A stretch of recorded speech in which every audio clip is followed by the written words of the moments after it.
Boa noite, boa noite, boa noite. Muito bom nós estarmos aqui. Que bênção ter você aqui com a gente. Boa noite, pessoal. Boa noite. Fala, Alessandra. Deixa eu ver os nomes aí, hein? Fabão, Roberto Ailmer, Hilton Fajardo, que maravilha. William Castellano, Ana Peleg. Cadê Thalita? Tô tentando achar aqui os nomes bonitinhos de cada um de vocês. Que Deus abençoe, fortaleça cada vez mais. Que Deus abençoe sua vida. Que Deus abençoe sua família. Que bênção ter você com a gente hoje aqui nessa nossa live. Olha quem chegou aí. Olha ele aí, Brasil.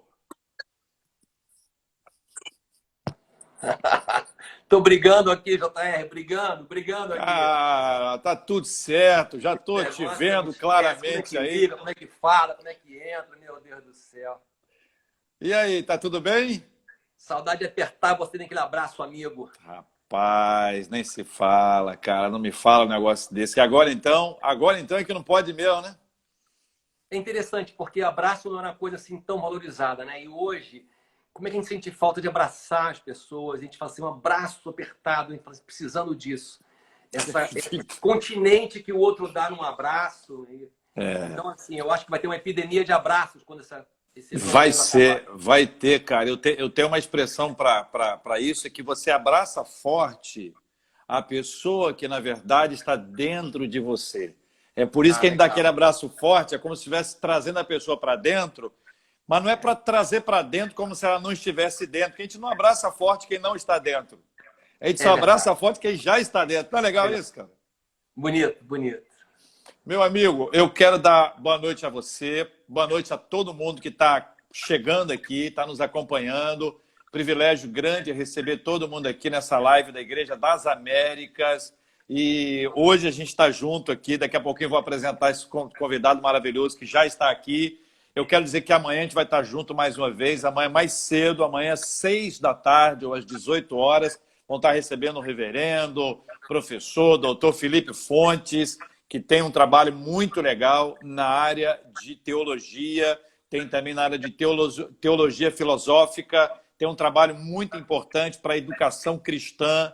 Então, assim, vai ser muito legal o papo amanhã, às 18 horas, com o Felipe Fontes, amanhã aqui na nossa live Igreja das Américas. Todo dia uma coisa diferente. Segunda-feira a gente tem a noite, segundas da palavra, a partir das 8 horas. Ontem a gente teve uma aula bem legal com o reverendo Romer Cardoso. Na quarta-feira a gente vai ter essa nova live. Quinta-feira o nosso culto, um culto maravilhoso. 8 horas ao vivo pelo Face e pelo YouTube, desde a igreja, não presencial, mas já é bastante coisa, graças a Deus. Na sexta-feira à noite temos um encontro para casais através do nosso Zoom, plataforma Zoom. E estamos aí com uma coisa boa que a gente confirma provavelmente amanhã, uma outra bênção que está aparecendo para a gente ter muita coisa para crescer e aprender junto, que é muito bom. Mas o convidado de hoje, cara, é um cara seguinte, ele é muito qualificado para tudo que ele faz. Ele é um cara muito sério, ele é um cara focado, ele é determinado naquilo que ele faz. O alcance do trabalho profissional dele, assim, é absolutamente reconhecido por todo mundo que já ouviu. Ele é um preletor, assim, habilidoso, um expositor das suas ideias, usa tecnologia com poucas pessoas, consegue interagir com áudio, com vídeo e auditório, tudo ao mesmo tempo. Então, isso não é para qualquer um, não. Isso é alguém a quem Deus resolveu abençoar e tem sido usado de maneira muito especial. Na nossa igreja, a gente já o recebeu várias vezes para falar para casais. E ele tem esta alegria e uma energia maravilhosa, uma euforia para poder compartilhar e também uma fala que é lá no coração, na alma, né? Como muitas das suas palestras são dadas no encontro de casais com Cristo, eu encontro um evento sobre o qual a gente faz um resumo claro a respeito dele. Quando alguém diz assim, como é que foi lá o encontro? A resposta que a gente dá foi uma bênção. Aí tu não pode contar mais nada. mas hoje a gente vai estar falando sobre vários outros assuntos. Eu quero dar boa noite oficialmente aqui ao meu amigo Roberto Ailmer. Seja bem-vindo a essa live da Igreja das Américas, meu amigo. Obrigado, Terry. Bom te ver, falar com você, com essa igreja que tanto amo. Eu falo que tenho poucas invejas na vida. Uma delas é o pessoal que pode estar nessa Igreja das Américas, porque se eu morasse no Rio, ainda mais especialmente, sem dúvida seria esse o lugar onde eu ia me alimentar e crescer junto com vocês.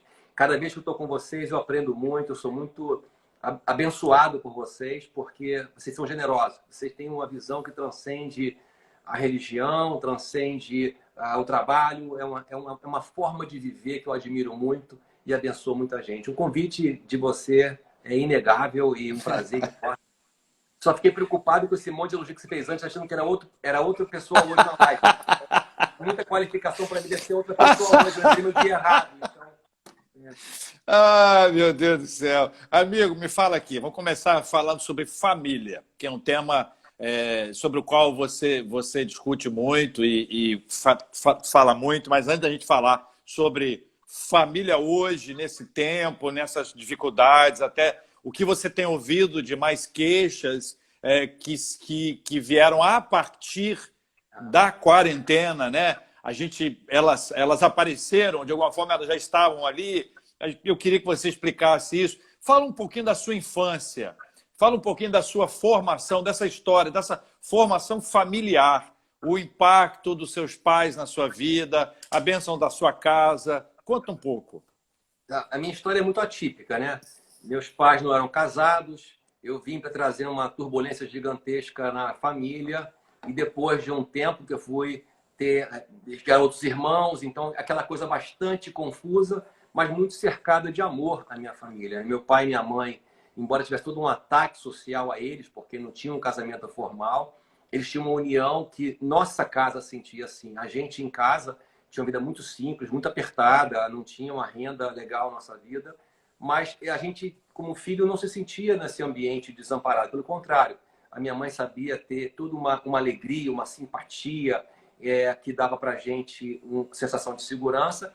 E meu pai, embora tivesse pouco tempo em casa, como médico, estava muito plantão, estava muito fora, quando ele chegava, sempre motivo de alegria, não é papai chegou, para tudo. Papai chegou, vamos brincar. Então, essa é a nossa história. Somos 5 irmãos, né? Uma faleceu há uns anos atrás. A nossa história tem uma mistura muito grande, uma família atípica. Meu pai pensava assim, eu não tenho muito dinheiro para levar para festa, lugares, então a casa vai ser o playground. Então, nossa casa era uma casa que a gente rabiscava na parede, que a gente tinha preá, cachorro, gato, tudo junto, eles conviviam. Nossa casa tinha sempre muito bicho. Minha mãe nasceu no Acre, então nossa casa sempre teve um meio floresta dentro de casa. Então, imagina, meu pai é psiquiatra, nossa casa não tinha uma coisa muito normal. Você não falou, né? Mas eu sou psiquiatra. Eu acho que não quis para estragar nossa live de hoje, né? Não vai que o cara é sério, o cara é muito bom, mas ele é psiquiatra. Já dá uma desqualificada em tudo, né? Mas tudo bem. Mas eu cresci num ambiente completamente instável nesse sentido externo e estável no sentido afetivo. Então, essa experiência eu nunca tive emprego, eu nunca quis ter emprego. Eu nunca entendi que emprego era um lugar, nem plano de saúde, nem emprego. Eu entendia, na minha cabeça, tinha uma clareza que eu precisava ter a estabilidade a partir da minha competência e do meu trabalho. Isso era muito contrafluxo na medicina, né? Ninguém conseguia imaginar se formar e não ter algum tipo de convênio, algum tipo de hospital ou de plantão. E eu entendi que deveria fazer um caminho privado, um caminho voltado para uma coisa inovadora, até porque psicoterapia, há 33 anos atrás, era uma coisa para gente muito rica ou muito doida. Então, hoje não. Hoje psicoterapia é chique, hoje é uma coisa interessante, as pessoas querem, procuram. E fica até bacana numa roda falar, não, porque meu terapeuta Mas naquela época não, era uma coisa assim completamente off-road. Então a minha vida sempre foi dentro de contexto complexo. No meio desse caminho, a vida foi me levando para um lugar de ajudar pessoas que são de empresas. Então, quando chegou em 90, década de 90, que o Collor abriu o Brasil para empresa internacional, acabou a reserva de mercado, um caos equivalente na economia aconteceu. Muita empresa morreu, muita empresa demitiu, muita empresa entrou num barata voo de demitir pessoas, porque a economia mudou muito. E esse processo de desorganização mudou as regras de relacionamento dentro das empresas. Então, a estabilidade que existia de planejar futuro, olhar para o futuro, pensar em 10, 20 anos, esse processo virou uma hipótese, né, eu chamo de momento maconha, a pessoa imagina um negócio assim e acha que o futuro vai estar lá e não está lá, mas cada vez mais está ficando mais rápido o processo de desorganização do futuro. Então, eu me desenvolvi nessa área organizacional, eu fui fazer primeiro um MBA em marketing, que era o que tinha mais perto para mim. Fiz um mestrado depois voltado para pressão e performance, quando o gestor imediato é a pessoa responsável por pressão e performance. E o doutorado entendendo o contexto complexo, gerações e o ambiente de estabilidade moral de uma organização. Então, minha vida saiu de trabalhar só com consultório para consultório e consultoria. E esse lado duplo que parecia estranho, um psiquiatra na empresa, hoje... Quando eu entrava na empresa há 30 anos atrás, ou 20 anos atrás, assim, meu Deus, que ponto nós chegamos. É um psiquiatra realmente uma derrota. Hoje, quando eu vou falar, nossa, finalmente alguém que entende o que está falando. Né? Então, o ambiente hoje é bastante instável. Tem uma sigla que é, em inglês, VUCA, em português é VICA. Volatilidade, incerteza, complexidade, ambiguidade. É o ambiente VUCA, na expressão em inglês. É um ambiente onde a volatilidade está ligada a uma mudança muito súbita de variáveis. A gente tem isso todo dia aqui, né? Toda semana uma informação nova. A incerteza, eu não sei o que acontece comigo. Esse cenário quer dizer o que para mim? A complexidade, eu tenho um risco cada vez maior e eu não sei dar conta dessas novas informações. É muita informação, informação que eu não sei como dizer. E a ambiguidade é cada hora me aponta uma direção diferente e eu tenho que ir para uma direção diferente. Então, nesse ambiente tão complexo, é interessante porque a minha vida inteira foi um ambiente VUCA. E hoje eu vejo que Deus me preparou para estar à frente dessas situações. É interessante você pensar isso. Cada um de nós que está aqui tem uma história que nos autoriza hoje a ter um papel fundamental nesse momento, porque a gente foi preparado para esse dia de hoje. A gente não está na geração errada. A gente foi preparado e talhado para esse dia de hoje. E essa experiência que hoje é complexa vai nos levar para um próximo estágio em que essas informações, aprendizados que teremos agora, serão importantes para próximas complexidades. Porque eu não acredito, JR, que o mundo vai ficar mais simples e que as coisas vão ficar mais fáceis, que essa é a última virose da nossa vida. Não acredito nisso. Não acredito que a estabilidade é o futuro. Eu creio que instabilidade é um novo futuro. O futuro, como a gente pensava, acabou. Então, a minha, entre aspas, bagunça organizacional, familiar que me levou para esse ambiente de aprendizado constante foi a melhor coisa da minha vida.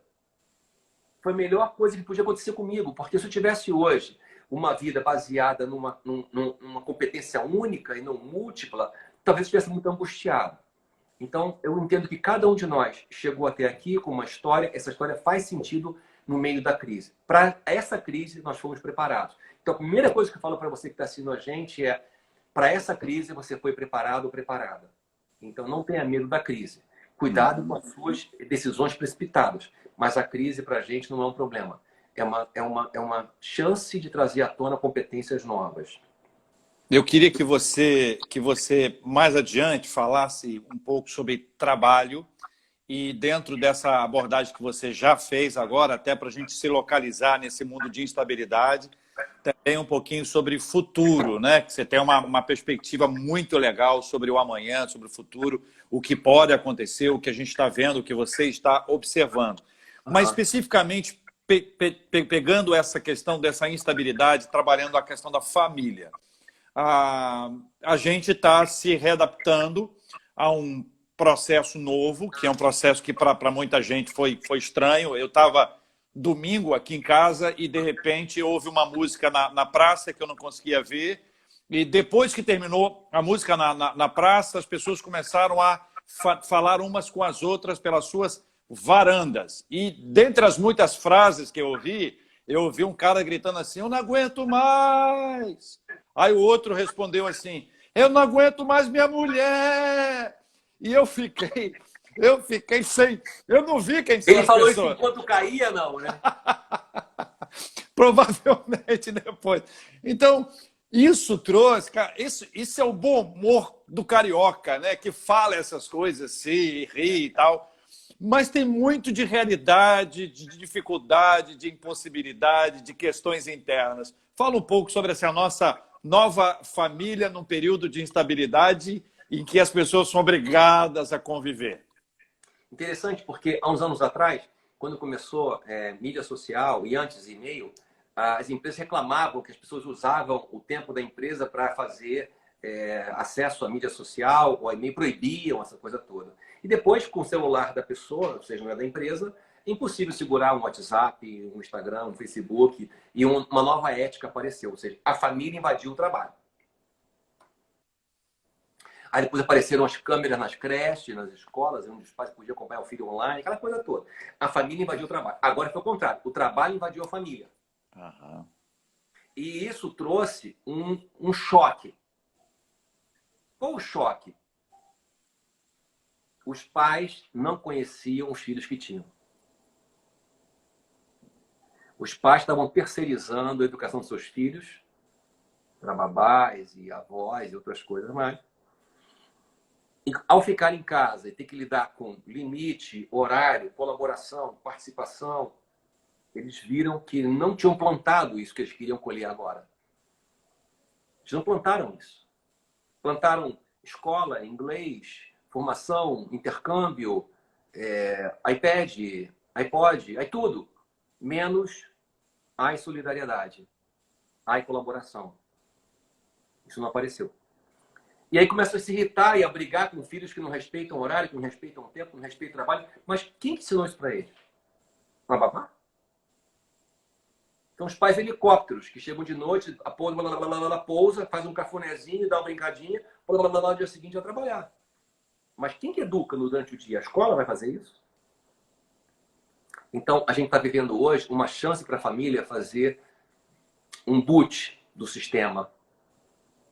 E a família entender que o desafio é da família. Não é do pai ou da mãe, não tem uma divisão de tarefa, é da família. Cada um faz o seu nível de colaboração, cada um faz aquilo que pode fazer, que está ao seu alcance fazer.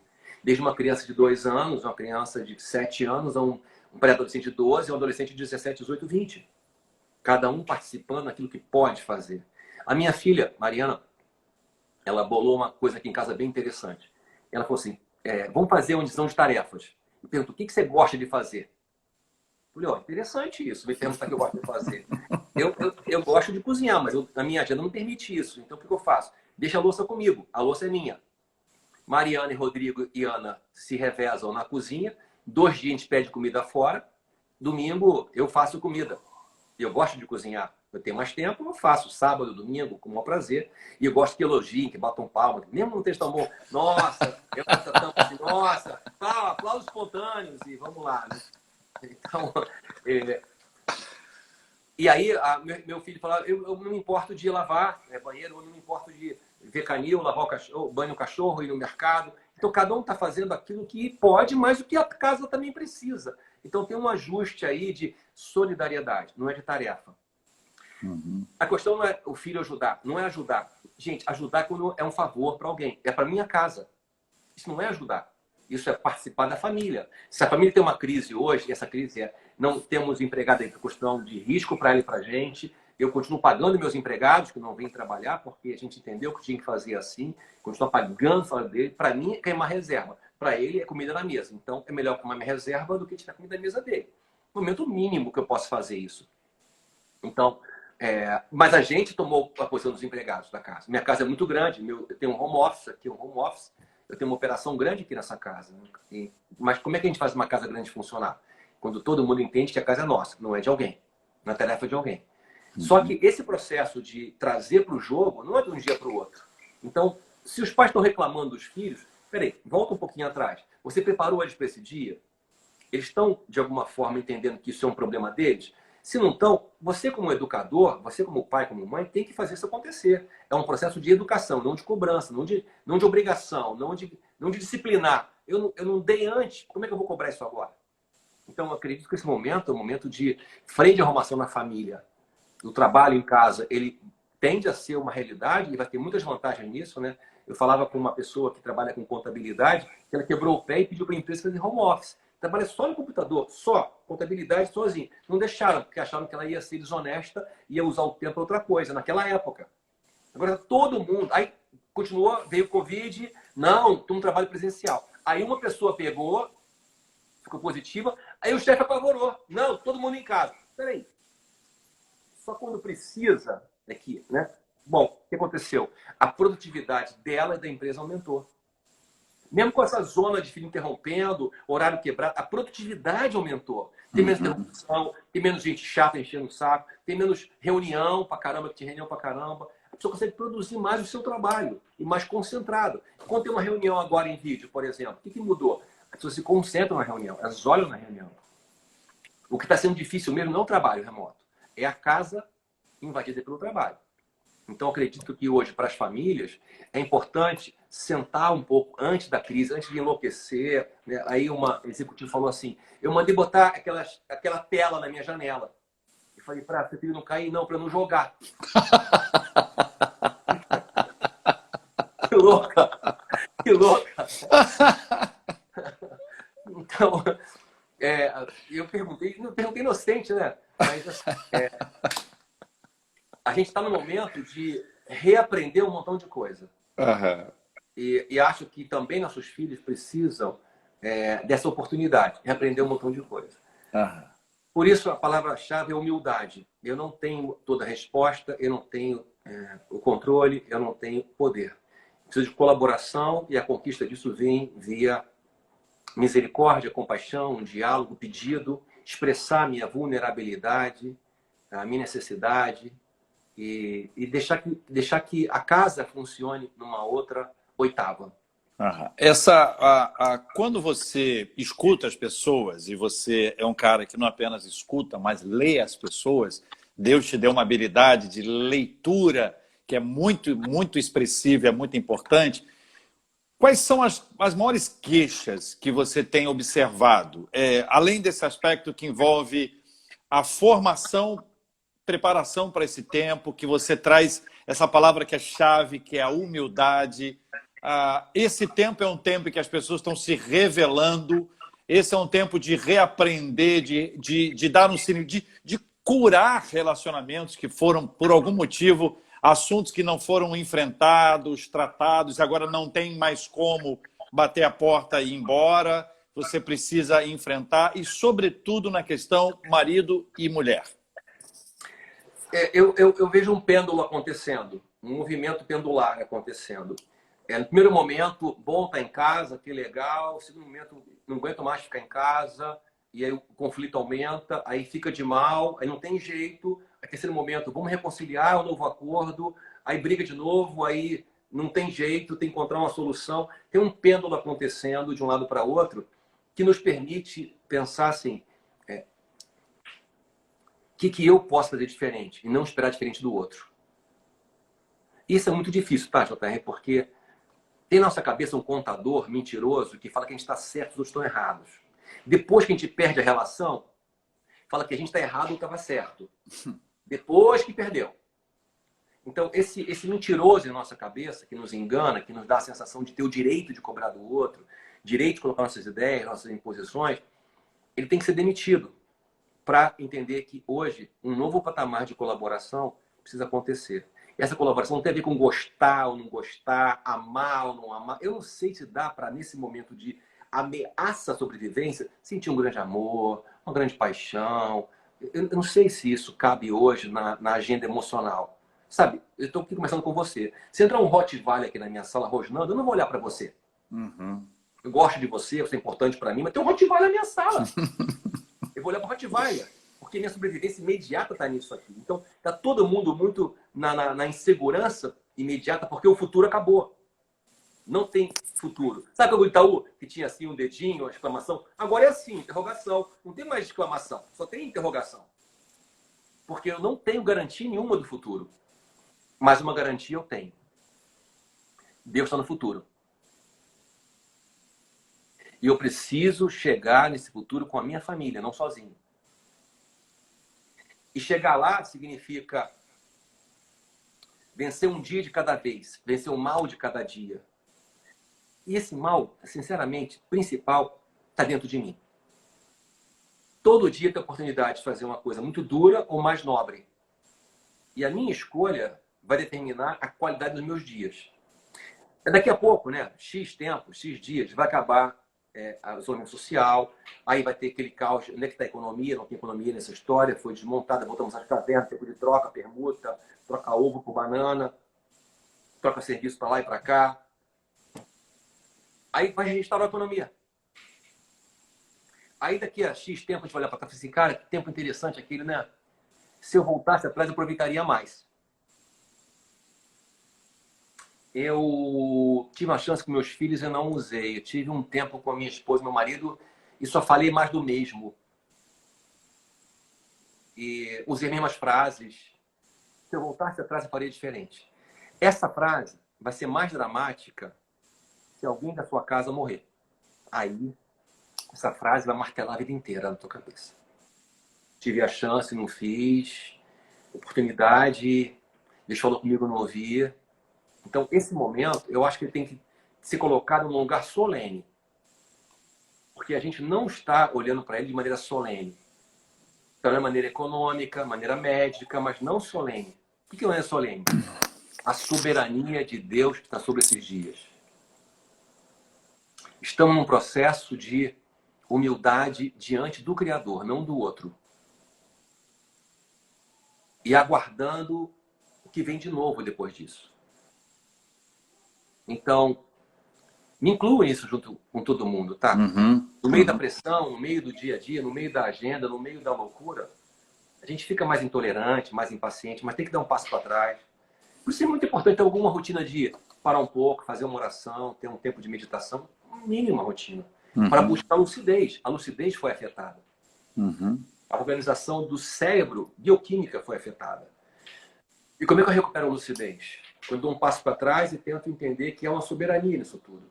E se nesse grupo aqui, né? Estamos falando de um grupo que, das Américas, que um montão de gente crê em Deus.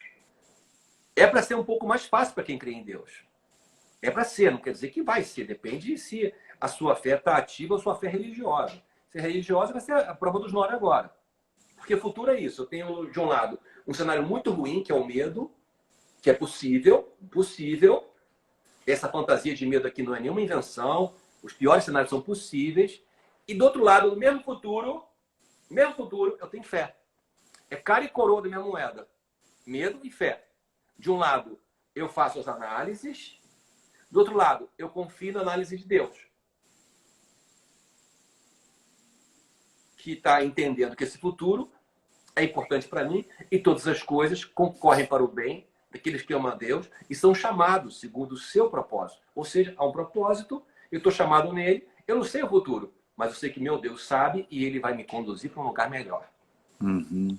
Quando então, a gente... Sim, não. Continua. Não, continua. Não, eu ia dizer o seguinte, quando a gente passa, a gente vai lendo os textos bíblicos e vai vendo assim, por exemplo, Esther.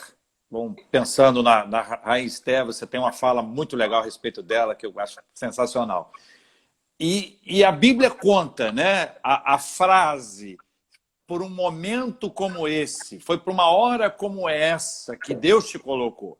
Exatamente. Então, a gente lê a história de Esther e fala assim, a protagonista daquela história é Esther.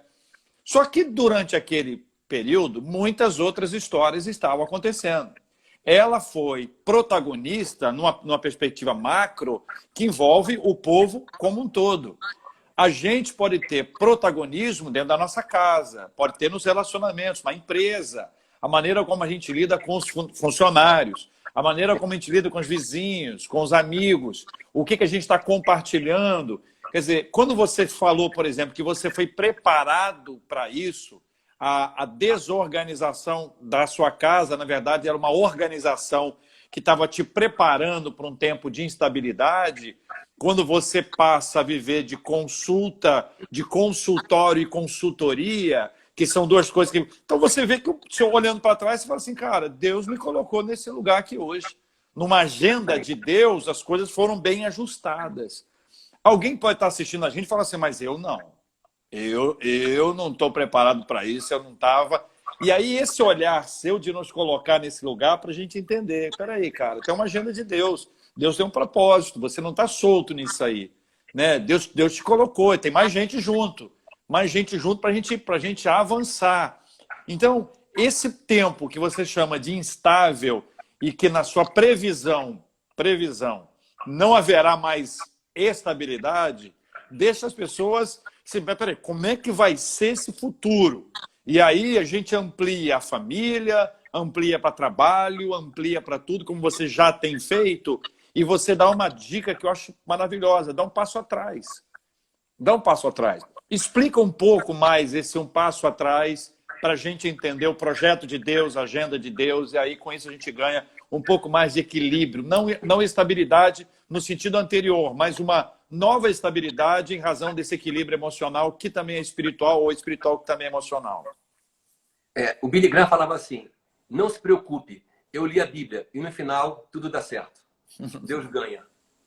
Então, a Esther, por exemplo, não tinha uma virose ali, tinha uma certeza de pena de morte para todo o povo judeu, todo o povo. Não era uma virose que mataria alguns, mas era todo mundo. E ela não sabe o que vai acontecer, ela podia morrer. E aí ela entende, tudo bem, eu posso até morrer, mas vou fazer aquilo que está no meu alcance. Meu alcance é falar com o rei, eu vou correr um risco e vou falar com o rei. E Deus salvou o povo, e honrou Esther, e honrou o povo, tudo que aconteceu. O momento que a gente vive hoje é um momento de... imagina assim, Israel foi dominado e foi para a Babilônia. Os cânticos de tristeza, os cânticos de dor, os cânticos de angústia. Acabou Israel. Acabou Israel. O templo, acabou Israel. E Jeremias fala, mandou uma carta para o povo. Olha, o tempo pode demorar, mas casamento, orem, busquem a Deus, mas Deus tem para você um futuro que você deseja. E esse é um lugar interessante, Jeremias, né? Bem sei o plano que tenho para vós, plano de paz e bem, não mal, para te dar o futuro que desejais. Então, esse lugar, Jeremias 29, é um lugar que eu preciso entender que o nosso Deus, ele tem um processo didático muito particular. Mas, nesse processo, o centro dele, o cerne dele, a espinha dorsal dele, é o amor dele por nós, para o nosso bem, não para o nosso mal. Embora hoje exista essa Babilônia, essa desorganização social que vai crescer aqui para frente, e esse é um ano de muita instabilidade, mais pessoas vão morrer das suas reações do que da doença ou da economia. Então, empresas vão fechar, coisas vão quebrar, muito mais pela reação das pessoas do que pelo processo em si. Quem mantiver seu lugar de centralidade, de aguardar e de entender que há um governo sobre isso tudo, vai conseguir respirar. Lamento muito pelos ateus nesse momento, porque não tem aonde segurar. Interessante, porque em dias normais, JR, a fé é uma coisa muito abstrata. Em dias caóticos, a normalidade é muito abstrata. E a fé é coisa concreta. Não existe ateu na trincheira de guerra, entendeu? Uhum. Tiroteio comendo, não tem ateu ali dentro. Todo mundo fala com Deus. Então, nesse momento, também acho que uma raiz dentro de nós, uma coisa de nós fala assim, há um Deus. Para quem não tem essa relação ainda, há um Deus. Então, é uma grande oportunidade para a gente chegar em outras pessoas, apoiar outras pessoas, ajudar outras pessoas a entenderem esse Deus, a chegarem mais perto desse Deus, que cuida, que se importa. E que, nesse momento, está no controle. Ele não foi tomar um café, esqueceu e viu essa bagunça toda aqui. Uhum. Ele está cuidando disso. Há um elemento didático acontecendo, que a gente não consegue ler completamente agora, mas consegue antever em nosso coração, que algo bonito está acontecendo. Uhum. Embora pareça bagunça. Eu lembro uma vez que eu acho que uns anos atrás, eu contratei uma faxineira. E aí eu fui fazer uma coisa aqui no meu home office, quando eu fui na sala não tinha nenhum sofá, não tinha nada. Ela virou tudo. Eu falei, meu Deus, que louca! E aí eu voltei para trabalhar, não falei nada, eu olhei assim assustado. Quando eu saí no final do dia, tá tudo arrumado, cheiroso. Nossa! Então, assim, estamos no meio da faxina. Tudo tá fora do lugar. Levantou o sofá, um montão de poeira embaixo do tapete, um montão de cantinho sujo. É hora da gente fazer faxina não só no armário, não só no quartinho de loucura que a gente tem em casa, né? Quartinho de coisa entulhada. Faxina também na nossa alma. Arrumar nossa cabeça. Entender um pouco mais o que a gente está fazendo com nossa vida. Esse pit stop é para trocar o pneu. A pista estava seca, a pista está molhada agora. Troca o pneu, troca o modelo de trabalhar. A direção é a mesma, mas o pneu é diferente. Agora é pneu biscoito, senão você vai derrapar na curva. Mudou o jogo. Quando muda o jogo, tem que mudar a estratégia. Eu preciso entender o que mudou nesse jogo. O futuro, como a gente pensava nele, acabou. Então, se a instabilidade é o novo futuro, a instabilidade não é uma coisa para eu controlar. É para eu confiar e fazer o quê? O pão de cada dia, vencer o mal de cada dia, estender a mão de cada dia, ser fiel no pouco, cuidar de quem está próximo. Simples assim. Eu não tenho como garantir o meu amanhã melhor, mas eu posso garantir o hoje melhor de muita gente. Uhum.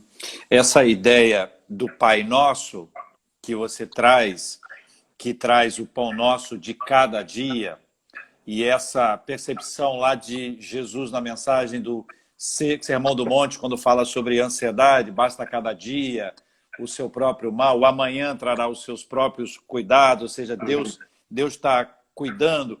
Quando você fala, por exemplo, que uma pessoa que não tem Deus, que para ele é uma coisa abstrata, num momento como esse, ela se torna uma coisa concreta, e aqueles que já têm Cristo, né, que de alguma forma vão tendo a sua fé amadurecida, ainda que seja a força, né, ainda que seja no momento de caos, de dificuldade, me lembrou da perseguição de Saulo de Tarso aos cristãos.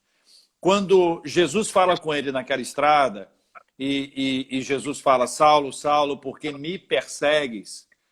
E aí Saulo, quem és tu, Senhor? Eu sou Jesus a quem tu persegues. E a gente sabe que, cronologicamente, Jesus já havia sido morto, sepultado, já tinha ressuscitado. É isso aí. Mas ele fala de um Cristo que está dentro da gente, que, de alguma forma, a perseguição era um instrumento para aniquilar aquele Cristo, ou a fé naquele Cristo dentro de cada cristão. Só que a gente lendo a história sabe que na perseguição a igreja cresceu. Cresceu numericamente, mas ela cresceu profundamente. Você entende que esse tempo é um tempo em que a igreja cresce profundamente, raiz mesmo? Eu acredito que vai ser uma escolha muito individual. Hoje tem uma espécie de moda de ser evangélico. A igreja não é perseguida hoje, ela é atacada. E muitas vezes atacada por merecimento nosso. Né? Nós, como igreja evangélica no Brasil, damos muito motivo para situações difíceis, vergonhas e críticas. Então, acho que cada um de nós tem aí um papel também de saber que nós somos testemunhas desse Cristo vivo. Então, quando eu estou no meu trabalho, faço com excelência, existe uma avaliação legal do que eu faço, eu falo, nossa, mas o cara é até cristão, né? Como é que pode ser cristão e fazer uma coisa legal? Então, o nosso testemunho na sociedade é muito importante, porque a imagem do cristão é uma pessoa que não pensa, é uma pessoa que não tem discernimento próprio e que só segue regras comportamentais e morais. Nada mais fora do eixo do que isso. Entretanto, a grande mídia traz à tona, e algumas pessoas colaboram muito para isso, de uma visão muito, muito apequenada da fé. Por outro lado, na relação pessoal com quem está à nossa volta, eu tenho a oportunidade de levar um pouco do meu testemunho, um pouco da minha fé para aquela pessoa. E quando eu trago um pouco dessa minha fé, embora ela não tenha fé ainda, ela vendo que eu tenho fé, que isso é possível, ela deseja isso. E aí Deus fala, buscar-me-eis, encontrar-me-eis, quando buscar todo o vosso coração. Então esse desejo, essa necessidade, esse coração que precisa encontrar com Deus, vai criando um terreno propício para isso acontecer. E acredito que o crescimento da igreja aqui é uma coisa também de muito cuidado, porque a gente pode crescer muito em número, como aconteceu na igreja perseguida. Mas se a igreja estabilizou, ela perdeu qualidade. Ela perdeu profundidade. Ela perdeu seriedade. E criou uma instituição e regras que viraram depois a base da religião e depois vem a reforma. Então, o processo de crescimento nem sempre é a melhor coisa para a gente. Mas o aprofundamento, sim. O aprofundamento é quando a gente consegue viver mais daquilo que a gente prega. E viver com mais profundidade esse quebrantamento. A necessidade pessoal de mudança. Necessidade pessoal de desenvolvimento para um outro patamar de vida que não vem de um esforço, nem de uma musculação que a gente faz. Mas um profundo desejo de chegar mais perto dessa relação com Jesus e dessa relação ele nos ajudar a crescer. E não uma coisa que eu faço, uma coisa que eu controlo. Está fora do meu controle. Eu não consigo me desenvolver. Esse negócio de autoajuda realmente é muito interessante para vender livro, para fazer palestra e falar, levanta a mão, faz assim, agora dá um grito. Mas na prática, o que muda mesmo é a ajuda do alto. Não é autoajuda. É um lugar onde você se coloca e fala, pai, olha só, não dou conta disso aqui. Socorre aqui. E essa conversa mais íntima, que sai do seu jeito, que vem do seu coração, É uma conversa que o pai escuta. É um gemido que ele sabe como chegar até você. Isso acontece. Muita gente que eu vi conhecer Deus, conheceu na intimidade do quarto, conheceu numa conversa tomando banho, chorando debaixo de um chuveiro. Nesse momento de angústia e dor, quem sabe é o momento também da gente encontrar tesouros preciosos. Tesouros que ficam para sempre, que as crises não podem levar, que a ferrugem não vai corroer, que o ladrão não pode roubar. São coisas que firmam a nossa alma e nos dão segurança nessa jornada. Esse tempo que se tornou para a gente dentro de casa um pouco mais barulhento por causa do número de pessoas, mas do lado de fora mais suave, de alguma forma está levando as pessoas para dentro. Você percebe esse tempo em que, nessa sua linha, né, a gente está entrando mais para o quarto, tá meditando mais, está sofrendo mais, mas encarando isso e levando isso para o Senhor.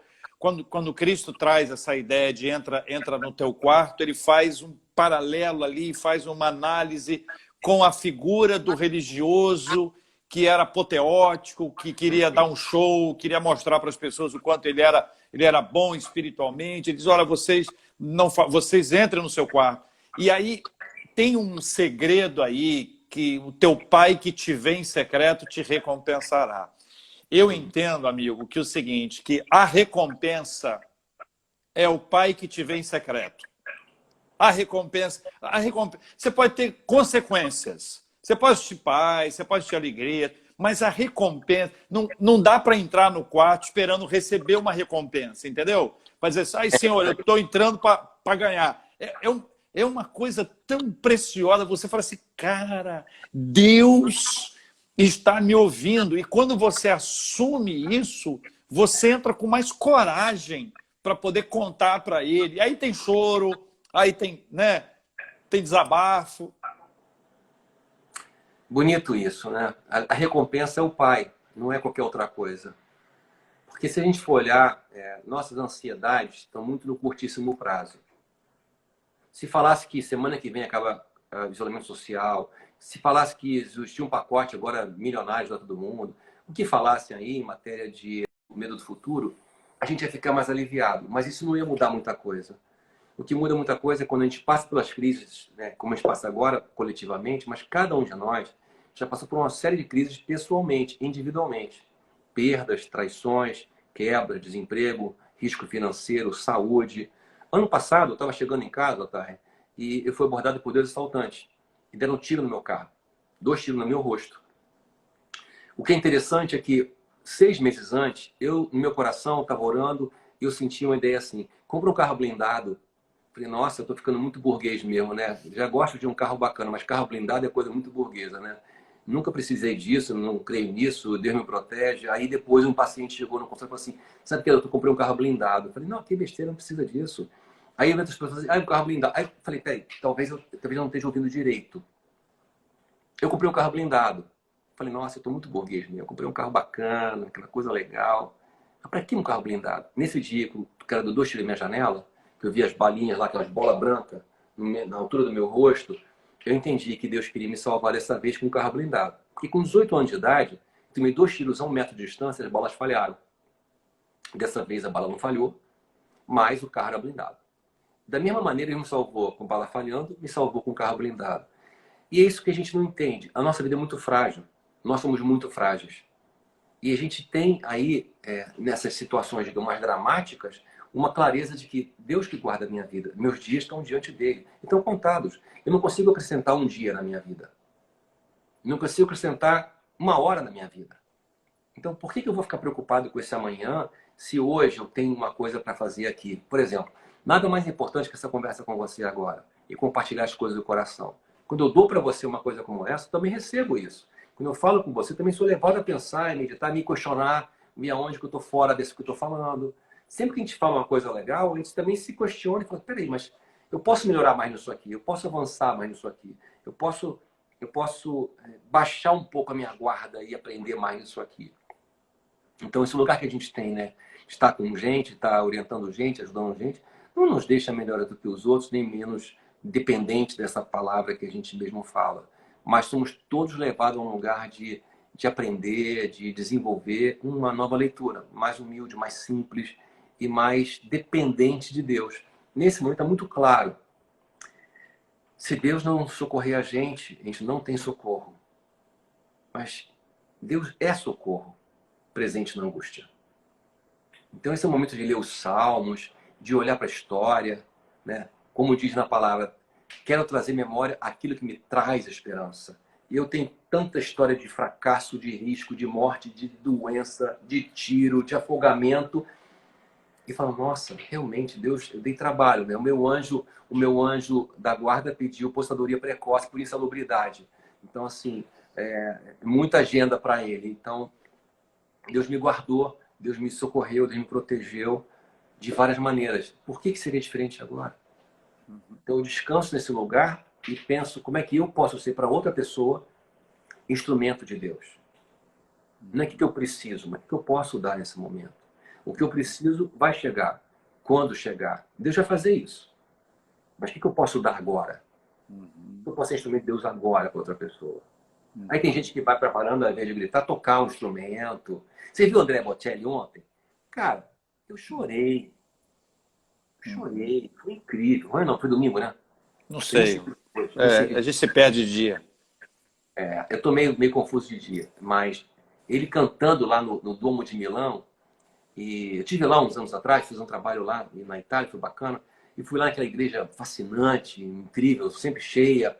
Não tinha ninguém ali dentro, só o cara do órgão e ele cantando. E ele vai para frente da igreja, no meio da rua vazia, e canta Amazing Grace. Vale a pena ver. Eu chorei muito, Apareceu Londres vazio, Paris vazio, Bergamo na Itália vazio. Os lugares mais visitados do mundo vazios. E a gente em casa, entendendo que esse é um tempo de ir para dentro. Então, esse é um convite de ir para dentro, de buscar poesia, buscar quebrantamento, buscar discernimento, para quando a gente voltar para fora, a gente voltar com alguma coisa diferente. Seria um erro crasso tentar restabelecer o normal. Tem um novo normal pela frente para a gente. Esse novo normal tem certeza, tem colaboração, solidariedade. Aí a dica para os pais. Você estava falando sobre pais no começo, que é o seguinte. Uma geração é formada por experiências coletivas. Então, a geração do pós-guerra, baby boomer, é formada por esse processo de trabalhar duro e pensar sempre no trabalho, educar os filhos, dar para os filhos. A geração década de 60, geração X, que vem pensando em questionar, em desconfiar do sistema. A geração Y, que vem com a tecnologia, com a internet, com digitalização. A geração Alpha, que hoje tem 12, 13 anos. Então, todas essas gerações vão ser influenciadas pela geração Covid. Uma geração que vai ter que pensar em papai e mamãe em casa, um deles sem emprego, os dois sem emprego. Como é que a gente faz um novo jeito de funcionar em família? Como é que a gente trabalha com solidariedade? Como é que a gente reduz padrão sem reclamar? Como é que a gente encontra soluções? Uma grande amiga minha, Érica Linhares, ela hoje é uma palestrante famosa, foi diretora da TIM muitos anos, na área comercial da TIM. Ela era uma moça rica do Sul, de classe média alta, o pai dela tinha um grande negócio, mas por ser um homem de palavra, ele honrou com uma dívida cruel que fizeram contra ele, que o sócio dele fez, e a família inteira faliu. Então ela foi trabalhar em loja, e o irmão vender doce, a mãe fazer comida e costurar para fora. A família saiu de classe AA para classe D. E ela foi trabalhar na loja estava começando tecnologia, começou a vender telefone e chegou a diretora, foi a diretora mais longa, mais tempo na TIM, uma pessoa muito assertiva nas suas colocações, batalhadora. E ela fala no livro dela, né, que eu fiz o prefácio, ela falou assim, aquela experiência tão dura para minha família mudou a minha cabeça, mudou a minha vida. Então, se ela é o que ela é hoje, foi porque ela passou, onde ela atravessou. Cada um de nós só é o que é hoje porque atravessou, sobreviveu e chegou nesse novo lugar. Nesse novo lugar tem uma terra prometida. Outros desafios, tá? Outros desafios. Mas o que me faz sair mais rápido do deserto não é um atalho. É confiar em Deus e suas promessas. Ficar mais tempo no deserto é tentar controlar as coisas. Falar, não, é gigante, muito grande, não vai dar pra gente. Não vai dar, a gente aqui ninguém foi muito perto dele. Então, a minha atitude determina o tempo do meu deserto, porque o Egito acabou. A normalidade acabou. Estamos em transição, em direção à Terra Prometida. Alguns vão entrar, outros não. O que vai mudar isso? A relação que cada um de nós tem com Deus e com o futuro. E quem não tem aí uma visão de fé? A relação que tem com o futuro, que acredita que vale a pena investir e pagar esse preço. Mas quem tem fé entra com uma vantagem nessa hora, né? Entra Muito. com os recursos do céu, né? Recursos É, do céu são diferentes. eu acho, Ilimitado. eu acho que uma coisa que tem sido muito trabalhada, e a gente tá chegando agora ao final já da nossa live, é que a gente está mais junto.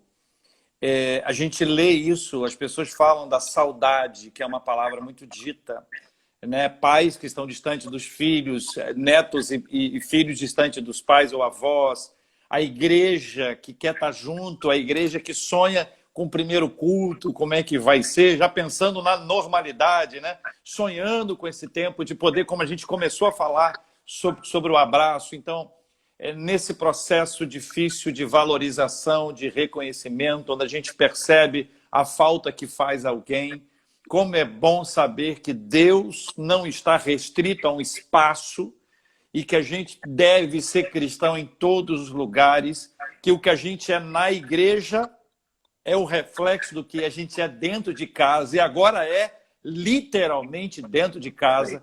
A gente não vive um cativeiro porque nós somos livres. Jesus trouxe para nós a liberdade através do conhecimento da verdade. A verdade está na nossa mão. A gente tem acesso a ela, né? A gente tem a oportunidade de ser alcançado, de crescer, desenvolver.